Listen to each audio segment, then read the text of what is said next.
আসসালামু আলাইকুম। কানিজ কুকিং হাউজে ওয়েলকাম জানিয়ে শুরু করছি আজ আমার নতুন রেসিপি শাহি মাছ বোনা। ভিউয়ার্স, ফ্রোজেন করা মাছ লেবুর রস আর ভিনেগার ছাড়া আমি কিভাবে অরিজিনাল স্বাদে ফিরিয়ে আনছি এই টিপস আমি আপনাদের মধ্যে আজকে শেয়ার করব। আমার এই রেসিপি যদি ভালো লেগে থাকে তাহলে অবশ্যই আমার চ্যানেলটিকে সাবস্ক্রাইব করবেন। চলেন আমরা রেসিপিটা দেখে নিই।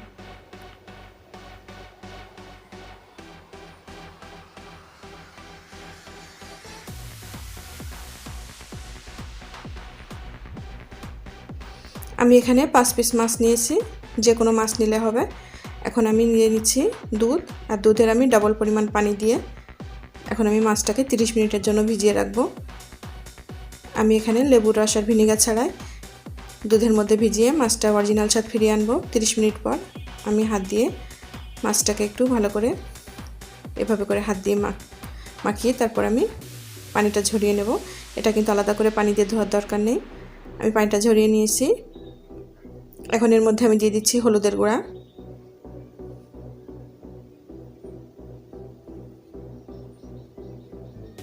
পরিমাণ মতো লবণ। আমি এখন হাত দিয়ে মাছটাকে একটু মাখিয়ে নিচ্ছি।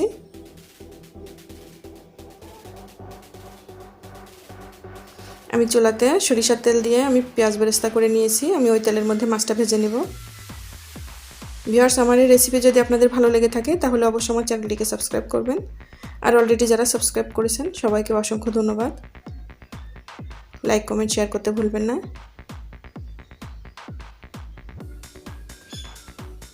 মাছগুলা আপনার পছন্দ অনুযায়ী আপনারা ভেজে নেবেন। অনেকে কড়া করতে চান, আবার অনেকে হালকা ভাজতে চান।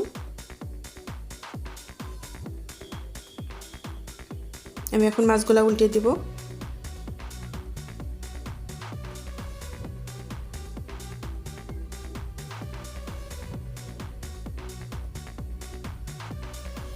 দুধের মধ্যে মাছ ভিজিয়ে রাখলে কিন্তু মাছের স্বাদটা ফিরে আসবে, এটা কিন্তু অনেকে জানে না। এই টিপস কিন্তু আমি আপনাদের মধ্যে আজকে শেয়ার করলাম। এখানে লেবু রস ভিনেগার না থাকলেও দুধ দিয়ে মাছটা ভিজিয়ে রাখতে পারেন। মাছটা ভেজে আমি উঠিয়ে নিয়েছি। এখন আমি ওই কড়াইয়ের মধ্যে আরেকটু সরিষার তেল যোগ করলাম।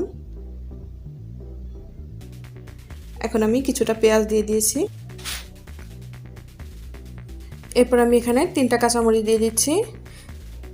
ভিউয়ার্স, আপনারা আপনাদের স্বাদ অনুযায়ী মরিচ দিয়ে নেবেন।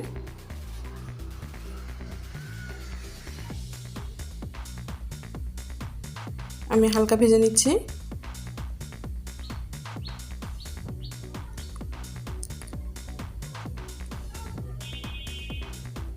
মাছের এই মজার রান্নাটা আপনাদের যদি পছন্দ হয়ে থাকে তাহলে অবশ্যই আমার চ্যানেলটিকে সাবস্ক্রাইব করবেন। আর অলরেডি যারা সাবস্ক্রাইব করেছেন সবাইকে অসংখ্য ধন্যবাদ। আমি একটু ভেজে নিয়ে এর মধ্যে এখন দিয়ে দিচ্ছি রসুন পেস্ট। এখানে আমি 1.5 চামচ রসুন পেস্ট দিব আর 1 চামচ আদা পেস্ট দিচ্ছি। আমি আবার একটু মশলাটা ভুনা করে নেব।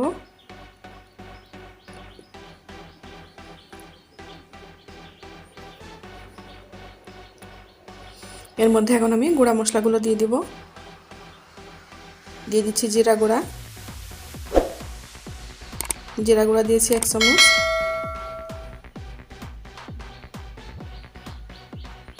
দিয়ে দিচ্ছি পরিমাণ মতো লবণ। লবণটা আপনারা স্বাদ অনুযায়ী দিবেন।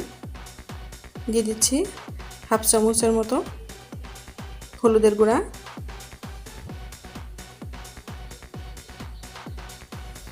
এক চামচ শুকনো মরিচ গুঁড়া। আমি আবার একটু মশলাটা কষিয়ে নেব।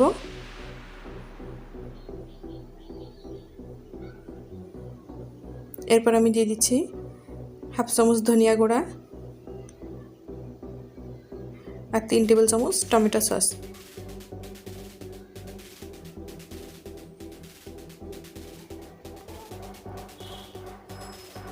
আমি আবার একটু মশলাটা কষিয়ে নিচ্ছি।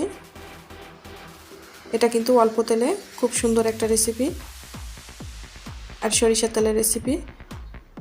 আপনারা বাসায় অবশ্যই ট্রাই করবেন। এখন আমি দিয়ে দিচ্ছি গরম মশলাটা গুঁড়া দিয়েছি আমি, আপনারা চাইলে বেটেও পেস্ট করে দিতে পারেন। এখন আমি মাছগুলা দিয়ে দিয়েছি। মাছটা দিয়ে আমি মশলার মধ্যে একটু নেড়েচেড়ে মিশিয়ে নেব।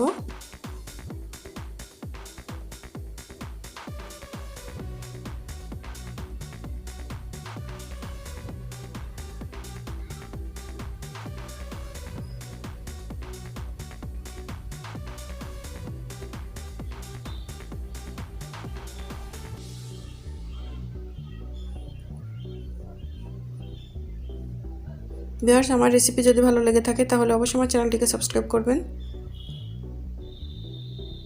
আমি একটু নেড়েচেড়ে এর মধ্যে এখন আমি পানি দিয়ে দেব। এই পানিটা গ্রেভির জন্য আমার এটা দিয়ে রান্না হয়ে যাবে, আলাদা করে আর পানি দেওয়া লাগবে না।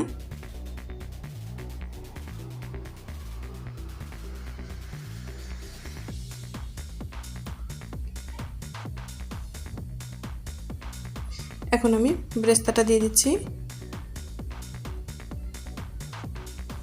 এখানে আমি 3টা পেঁয়াজ ব্রেস্তা করে রেখেছিলাম।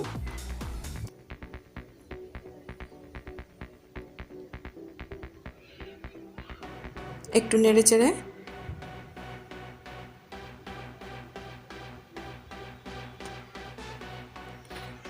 আমি উপর থেকে একটা মশলা দিয়ে দিচ্ছি। এই মশলাটা আমি বাসায় তৈরি করে নিয়েছি। এই রেসিপি ইনশাআল্লাহ আমি আপনাদের মধ্যে তাড়াতাড়ি শেয়ার করব। এখন আমি একটা ঢাকা দিয়ে দিচ্ছি। ঢাকাটা দিয়ে আমি 2-3 মিনিট পর এসে আবার ঢাকাটা খুলবো। খুলে এখন আমি মাছগুলো একটু নাড়াচাড়া করে দিব।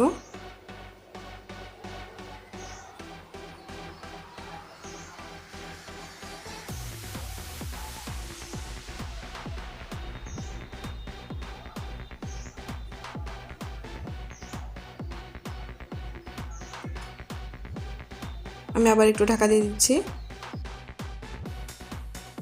রান্নাটা প্রায় হয়ে এসছে। আমি ঢাকাটা খুলছি। এখন আমি চুলা থেকে নামিয়ে পরিবেশন করব। ভিউয়ার্স, তৈরি হয়ে গিয়েছে আমার শাহী মাছ ভুনা রেসিপি। আমার এই রেসিপি যদি আপনাদের ভালো লেগে থাকে তাহলে অবশ্যই আমার চ্যানেলটিকে সাবস্ক্রাইব করবেন। আর অলরেডি যারা সাবস্ক্রাইব করেছেন সবাইকে অসংখ্য ধন্যবাদ। লাইক, কমেন্ট, শেয়ার করতে ভুলবেন না। আমার এই রেসিপির পুরো প্রস্তুত প্রণালী ডেসক্রিপশন বক্সে দেওয়া থাকবে, চাইলে আপনারা ওখান থেকে দেখে নিতে পারেন। আল্লাহ হাফেজ।